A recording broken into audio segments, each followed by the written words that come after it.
Actually, the icon crowd, I think they're waiting for a quiz. So there's no quiz.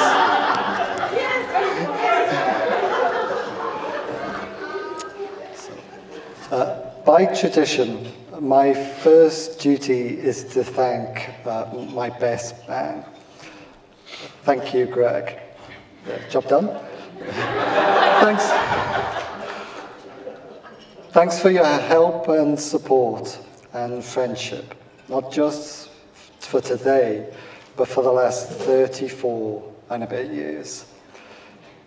People who know one of us and then meet the other one are often surprised how different we are in terms of looks. And then when they get to know us a bit more, they realize how different we are in terms of personality. But I suppose opposites attract. And although you are my little brother in terms of age and height, and increasingly waist, I have nevertheless learned a lot from you. Thank you, Greg, for your loving, honest, and often brutal advice over the years.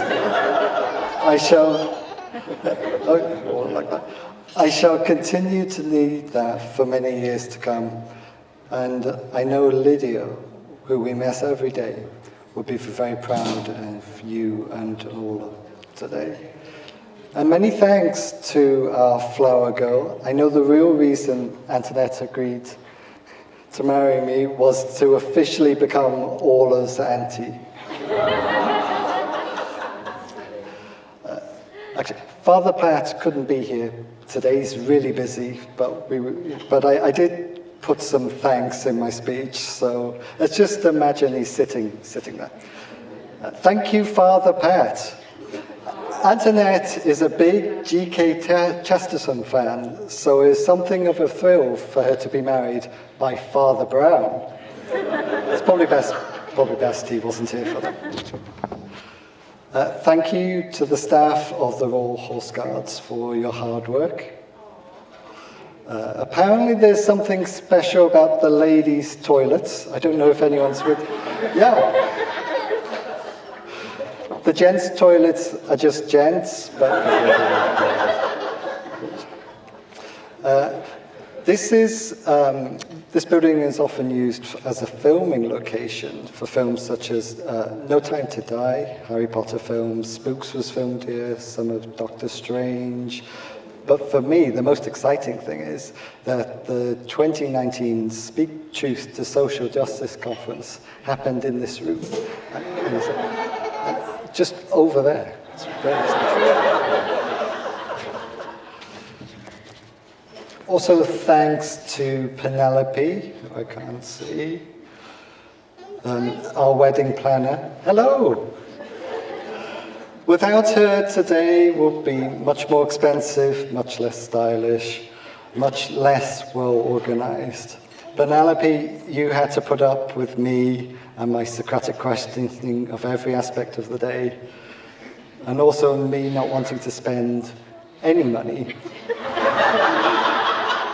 You just have to put up with me for the last few months. Antonette has to put up with me for the rest of her life.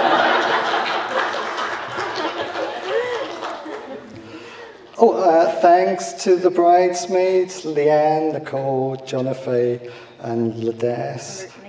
Nicole, sorry. And another Nicole, sorry. Thank you for helping my wife today. I can imagine it was a bit stressful. I think I may have caused some of that.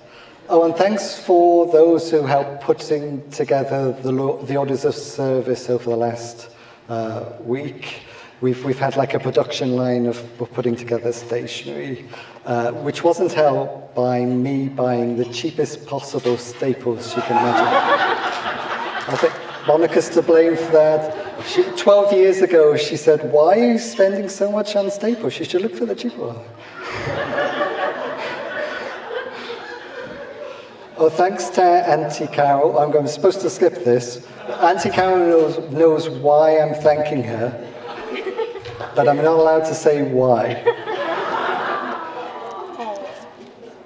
Thank you, Rajneet, who for the last 12 years has been my confidant, my mentor, and my friend, and today is the most brilliant usher and master of ceremonies.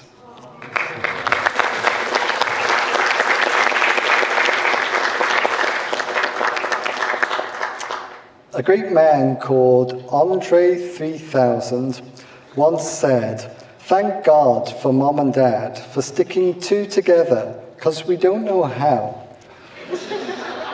I cannot imagine better parents than the ones with which I have been blessed. If I have any success, any happiness, any goodness in my life, and I have a lot of all three of those, it is because of my parents. And not just because of any accidental genes they passed on to me, but because of their limitless love and support. Thank you for being here and making me the man I am.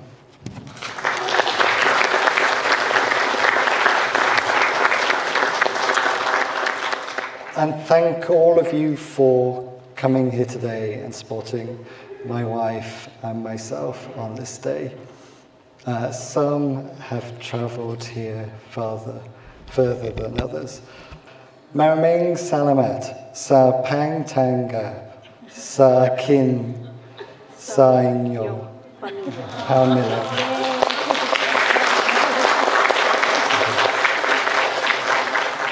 My Tagalog is not great. But I've learned the most important words. Mahal kita.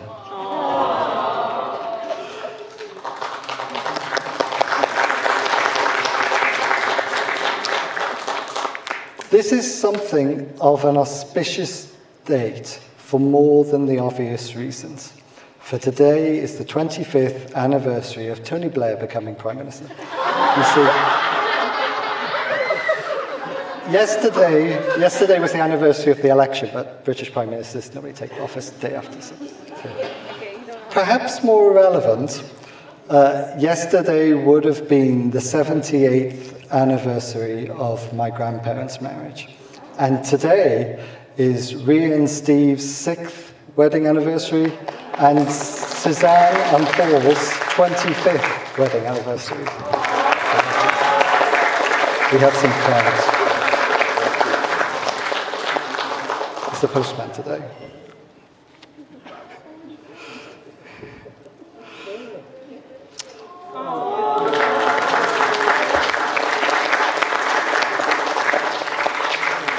Did you know it's my wedding anniversary on the 2nd of May as well? I hope you like this celebration we've put on just for you. Perhaps an even more auspicious day is actually tomorrow. For 6 years ago tomorrow, thanks to some encouragement from Fronig, I met a young woman in Le Pen Crochan in South Kensington. Unbeknownst to me, Ladess was also there, spying on us, making sure I wasn't an axe murderer or something. I wasn't. I was, however, a super spreader because I had the norovirus at the time. I thought I had food poisoning. Fortunately, I didn't give it to Antonette. My mum and about 5 members of my office were not so lucky. Antonette, at that time, thought I was pale and scruffy. I thought she was beautiful, but too shy and reserved for me. Oh, how wrong I was. If you spend any amount of time with Antonette, you know her unwavering determination and fierce independence. Best summed up by a former colleague who simply said, "You don't mess with Antonette." We overcame our initial language barrier because Antonette naturally speaks American English. Turns out It turns out an eggplant isn't an egg or a plant. So many of you know I have a scientific background, so I've been doing some research. According to a 2010 survey by the NCHS of over 125,000 heterosexual couples, married men live about 10% longer than their unmarried counterparts. Plus, married men are less likely to have cancer and heart disease. And as for married women, compared to their unmarried counterparts, there's no difference. Men give nothing to women, apparently. In other words, you're going to be stuck with me for a long time. Research also suggests that the length of an engagement is inversely proportional to the length of a marriage. But I think we can say we had some mitigating factors with our epically long engagement, global pandemic, lockdown. But it was during the lockdown when we spent 24 hours a day, 7 days a week together in our tiny studio apartment in Pimlico for over a year. And I have to say, it was probably one of the happiest times of my life to date.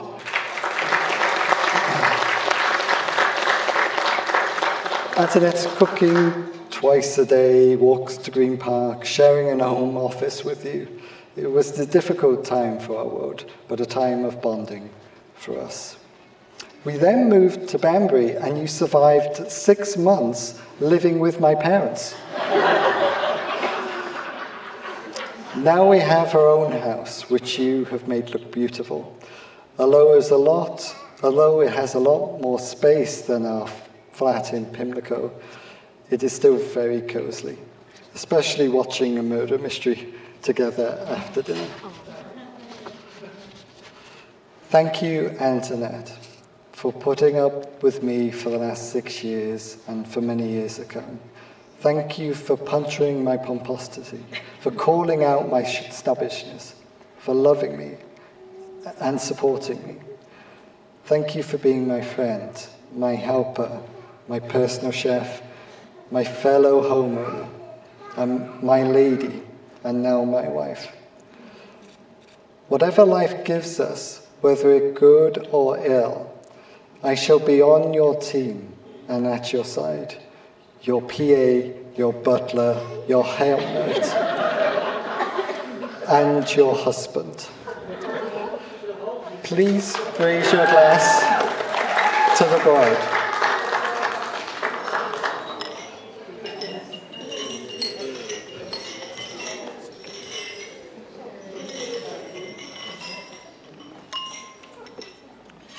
I think we're dessert now.